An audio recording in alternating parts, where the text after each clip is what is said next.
Magandang gabi sa inyong lahat. Ako si Jeric Dumagan at sa video na ito, pag-uusapan natin ang mga epekto, teknolohiya sa ating pang-araw-araw na buhay. Ang mabuti at ang hindi rin gaanong maganda.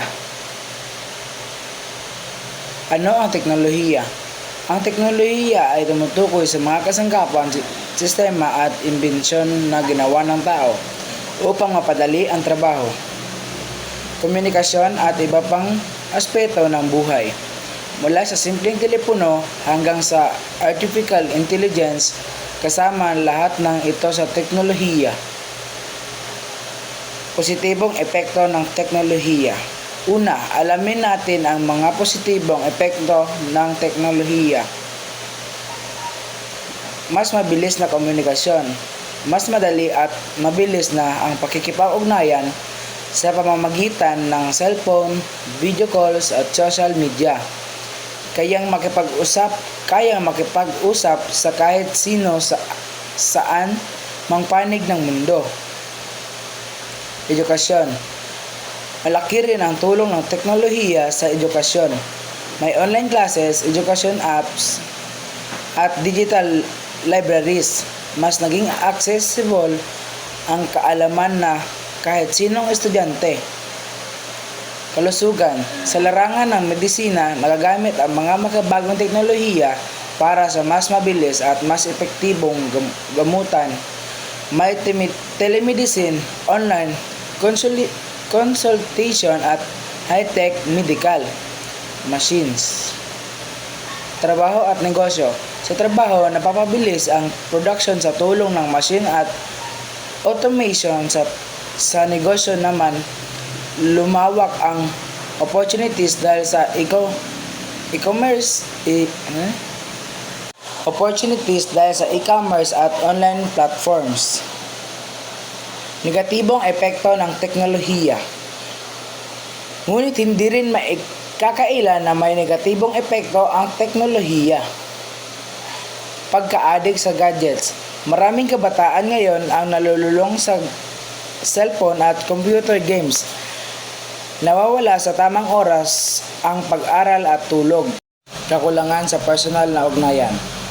Dahil sa online komunikasyon, bumababa na ang personal na pakikisalamuha kahit magkasama sa bahay, kanya-kanyang gadget na lang. Kawalan ng trabaho. Sa pagtaas ng automation, maraming trabaho ang nawalan dahil pinapalitan na ang machine o AI ang mga tao sa ilang gawain. Ano ang teknolohiya? Ang natutunan ko sa teknolohiya, ang teknolohiya ay hindi lang tungkol sa gadget, ito ay tungkol sa lahat ng imbensyon at sistemang ginawa para mapadali ang buhay ng tao. Ang natutunan ko naman sa positibong epekto ng teknolohiya na maraming magandang naidudulot ang teknolohiya sa iba't ibang aspeto ng ating buhay gaya ng komunikasyon, edukasyon at kalusugan. Ang natutunan ko sa mas mabilis na komunikasyon na dahil sa teknolohiya, mas madali at mabilis tayong nakakakonekta sa mga mahal natin sa bahay kahit gaano pa sila kalayo. Ang natutunan ko naman sa edukasyon na nagiging mas accessible ang edukasyon sa pamamagitan ng online learning, educational apps at digital resources.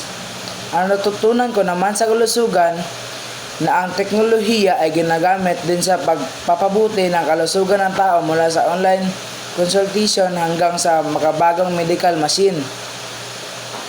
Ang natutunan ko sa trabaho at negosyo na sa tulong ng teknolohiya mas napapadali ang trabaho at mas maraming pagkakataon ang nabubuksan para sa negosyo at kabuhayan.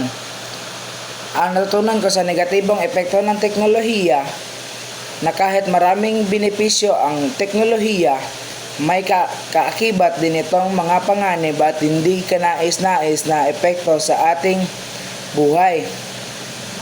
Ang natutunan ko sa pagka-addict sa gadget na dapat tayong matutong balansehin ang paggamit ng gadget dahil maaari ito makakaepekto sa ating oras, pag-aaral at kalusugan.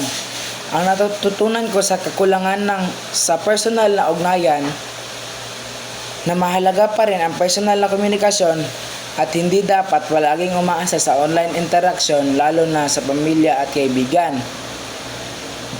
Ang natututunan ko sa kawalan ng trabaho na habang nakakatulong ang automation, maaari rin itong magdulot ng pagkawalan ng trabaho.